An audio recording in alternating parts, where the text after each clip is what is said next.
Can we really learn to believe? Faith explained. Grace, reason, or conditioning is a question that keeps coming back to me, almost like a red thread in my mind. Can we learn to believe? Is faith something we suddenly receive, like a mysterious spark, or is it something we can train, the way we learn a language, an instrument, or a discipline? We're often born into a tradition. We hear stories. We take part in rituals. But is that enough to believe? Can we decide to believe? Or does faith completely escape our will? So I thought, why not take a step back and look at what different traditions have to say, from Judaism, Christianity, Islam, but also from philosophy, psychology, and even Buddhism. The goal isn't to give one ready-made answer, but to explore several perspectives, sometimes contradictory, that shed light on this big question. Is faith something we learn or something we receive? We'll start by exploring the three great Abrahamic traditions, Judaism, Christianity, and Islam, which have all deeply shaped our understanding of faith. Each of them approaches belief differently. Judaism emphasizes study and reason. Christianity speaks of faith as both a gift from God and a personal act. Islam offers a vision that is both practical and inward, focusing on the purification of the soul. We'll see how each of these traditions answers the same question. Can we really learn to believe? Is faith an act of will, a divine gift, or something to be cultivated daily? For Christians, faith can be seen from several angles. St. Augustine describes it as divine grace, a gift from God beyond our control. Faith isn't taught. It's received, like a sudden light that illuminates the heart. A bit like falling in love. You don't decide it, it just happens. Or like artistic inspiration, a melody or a verse that suddenly imposes itself. Or even laughter. It bursts out when we're moved, without planning it. But Thomas Aquinas gives a more nuanced view. He says faith doesn't arise from nowhere. It can be prepared and nurtured through spiritual exercises like reading, prayer, and community life. It's not something we manufacture, but something we create space for, like a gardener watering the soil waiting for rain, or an athlete training every day before the competition, or a musician practicing scales without knowing when inspiration will strike. Then came Martin Luther, who challenged the authority of the church and insisted on personal faith. For him, belief doesn't need intermediaries. It's direct, personal, and intimate relationship with God. In Judaism, Maimonides plays a central role. He sees faith in God as inseparable from reason and study. To believe is to understand, to study the Torah, to grasp divine law through reflection. Faith isn't found only in rituals, but in the intellectual effort to comprehend the world and God's will. Like a scientist discovering the universe, the more he understands, the more he marvels. Or like a doctor, the more she learns about the body's complexity, the deeper her respect for life.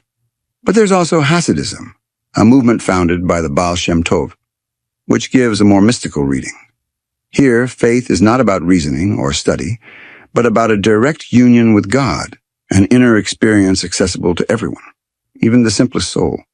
Like an artisan who starts clumsy but finds mastery through repetition, or an athlete whose movements become fluid after months of training. In Islam, Al-Ghazali, one of the great philosophers and theologians, teaches that the certainty of faith doesn't come from rational proofs, but from inner purification and spiritual discipline. Faith is found through cleansing the soul and transforming the heart. Like a runner, strength doesn't come from the first training, but after months of discipline. Or like a craftsman, at first awkward but skillful with practice. Meanwhile, the Sufi mystic Ibn Arabi sees faith as a path of love and unity with God. It's not only about practice or purification. It's a journey of love. Like a traveler walking without knowing exactly where he's going, yet feeling the divine presence with every step. Or like a lover whose heart melts into the beloved. Now let's step outside religion and look at how philosophers and psychologists approach faith. For philosophers, faith is often a matter of reason, choice, or moral consciousness. Think of Kierkegaard and his famous leap of faith, or Spinoza, who says belief imposes itself upon us through logic. Psychologists like Freud and William James have very different takes. For Freud, faith is a projection of our desires. while for William James it can arise from powerful, transformative experiences. So again we ask, can we learn to believe? Is faith about reason, choice, or inner experience? Kierkegaard, in the 19th century, spoke of the leap of faith. To believe is to trust, radically, beyond reason. And modern psychologists like Erik Erikson show that the ability to trust begins in childhood.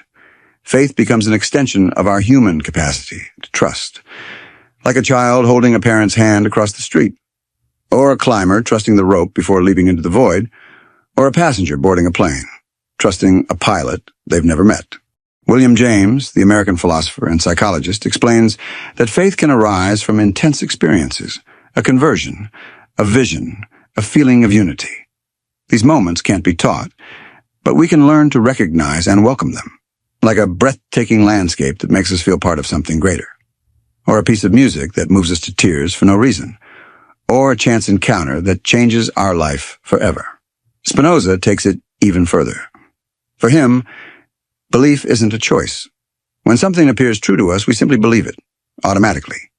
We can't decide to believe what we know is false, like a student who can pretend to accept a wrong answer, but deep down knows it's false, or someone reading a story that feels implausible. They can't truly believe it, or someone tasting food. They can't choose to find it sweet if it's salty. Freud, in The Future of an Illusion, sees faith as a projection of our longing for protection and comfort. And Durkheim adds that belief is above all social. It's about belonging, sharing rituals and symbols. Like Christmas, some believe spiritually, others don't. But everyone shares the songs and meals. Or like a football match, even if you know your team isn't the best, you still sing with the crowd. Or like a wedding, beyond belief, the ceremony unites people through ritual. Finally, Buddhism offers another path.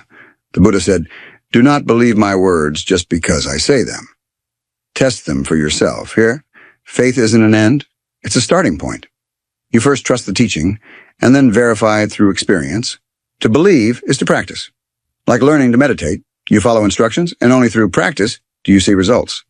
Or, like cooking, you can read a recipe 100 times, but you must try it to know. Or like learning to swim, you have to enter the water to understand what it means to float. So, can we learn to believe? For Augustine, faith is a divine gift. For Thomas Aquinas, it's cultivated through spiritual habits. For Maimonides, it's born from reason and study. Kierkegaard calls it a leap of trust.